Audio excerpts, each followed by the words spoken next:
Assalamualaikum warahmatullahi wabarakatuh. Selamat siang semuanya, selamat siang Ibu dosen. Perkenalkan, nama saya Diatul Adaha dengan NIM 24002104. Di sini saya akan mempresentasikan hasil diskusi kelompok saya yang mana berjudul Syarat, Faktor, Fungsi, serta Prinsip Kepemimpinan. Yang pertama yaitu syarat-syarat kepemimpinan. Syarat-syarat kepemimpinan. Dalam menjalankan kepemimpinan, seorang pemimpin harus memiliki syarat-syarat tertentu sehingga dalam memimpin dapat terarah dengan baik dan mencapai tujuan dari suatu organisasi atau institusi. Adapun syarat-syarat yang harus dimiliki oleh seorang pemimpin yaitu yang pertama yaitu bersifat suka menolong, rendah hati dan sederhana, percaya kepada diri sendiri, sabar dan memiliki kestabilan emosi. Selanjutnya keahlian dalam jabatan, jujur, adil dan dapat dipercaya. Selanjutnya yaitu keterampilan yang harus dimiliki oleh seseorang pemimpin. Ada beberapa keterampilan yang harus dimiliki oleh seorang pemimpin. Yang pertama yaitu keterampilan dalam memimpin. Keterampilan dalam memimpin diartikan sebagai cara pemimpin dalam memimpin, yaitu dengan cara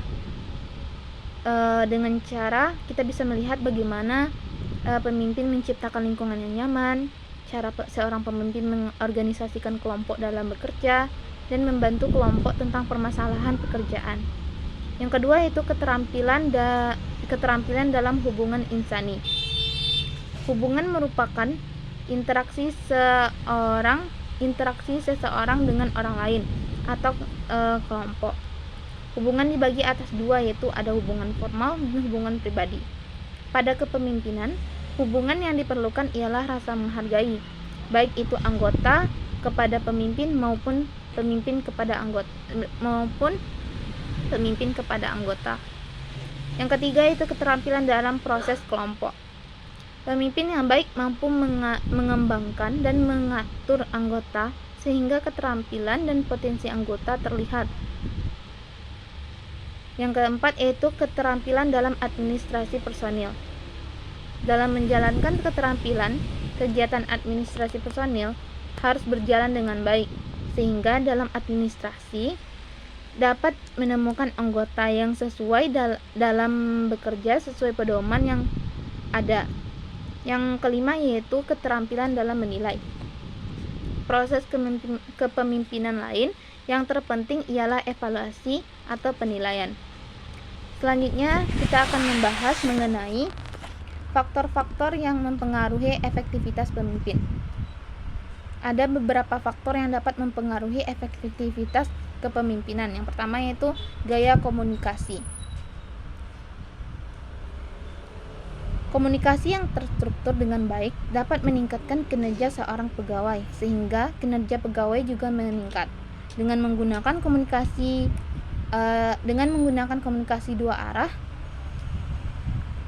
akan memungkinkan umpan balik dan dialog yang konstruktif. Yang kedua yaitu motivasi. Motivasi merupakan faktor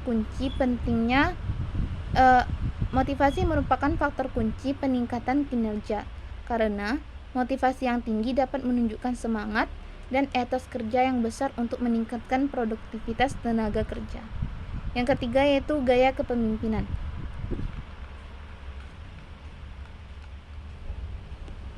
Seorang pemimpin diharapkan memiliki gaya kepemimpinan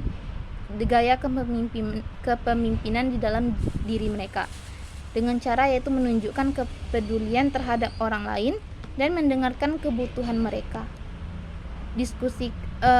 Diskusikan untuk melibatkan orang lain dan mendengarkan kebutuhan mereka.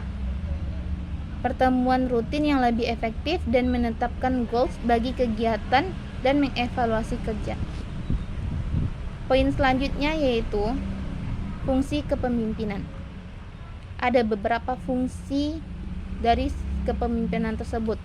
Yang pertama, kepemimpinan berfungsi menetapkan visi dan tujuan. Pemimpin yang efektif mampu merumuskan visi yang jelas dan mengkomunikasikannya kepada seluruh anggota tim. Yang kedua yaitu memotivasi dan menginspirasi. Seorang pemimpin harus mampu memotivasi dan menginspirasi para anggotanya.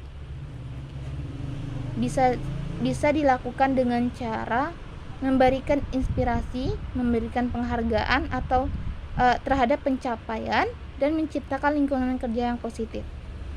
Yang ketiga yaitu mengorganisir dan mengelola sumber daya. Pemimpin harus bertanggung jawab untuk mengatur dan mengelola sumber daya yang tersedia secara efisien. Yang keempat, mengambil keputusan. Seorang pemimpin harus mampu mengambil keputusan yang tepat dan efektif. Yang kelima yaitu kepemimpinan berfungsi membangun tim yang solid. Pemimpin yang baik mampu membentuk tim yang solid dan kompak.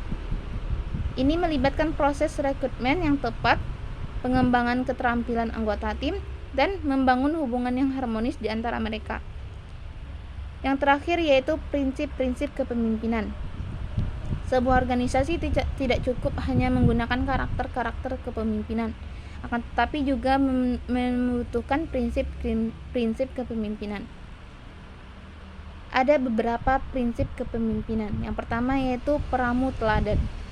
Disebut dengan peramu teladan karena pemimpin harus dapat meramu orang-orang yang dipimpinnya, sehingga mereka mampu menjalankan misi dan tugas-tugas organisasi dengan baik. Yang kedua yaitu inspirasi melalui peran panutan. Cara ini adalah dengan cara mempraktikkan apa-apa yang diperintahkan tersebut kepada bawahan. Jadi pemimpin harus mencontohkan terlebih dahulu kepada anggota kelompoknya. Yang ketiga yaitu pemberdayaan dan motivasi. Pemberdayaan dan motivasi harus dimiliki oleh seorang pemimpin, karena seorang pemimpin harus mampu dalam memberdayakan orang lain. Ia harus dapat menemukan potensi-potensi yang tersembunyi pada diri anggota mereka. Yang keempat yaitu harmoni yang produktif. Harmoni adalah iklim organisasi di mana keharmonisan antara karyawan terbangun baik, tetapi vitalitas untuk mencapai kinerja unggul tetap dapat diwujudkan dengan didorong. Selanjutnya yaitu semua orang adalah penting. Prinsip seorang kepemimpinan yaitu mempentingkan semua orang. Mereka menganggap semua anggotanya adalah penting. Dan yang terakhir yaitu prinsip kepemimpinan yaitu sebagai pelindung. Seorang pemimpin adalah pelindung. Ia harus bersedia pasang badan bagi anak buahnya ketika mereka menghadapi persoalan-persoalan pelik yang tak dapat mereka selesaikan, sehingga membutuhkan campur tangan dari seorang pemimpin. Baik, mungkin hanya itu materi yang dapat saya jelaskan pada siang hari ini. Saya tutup dengan wassalamualaikum warahmatullahi wabarakatuh.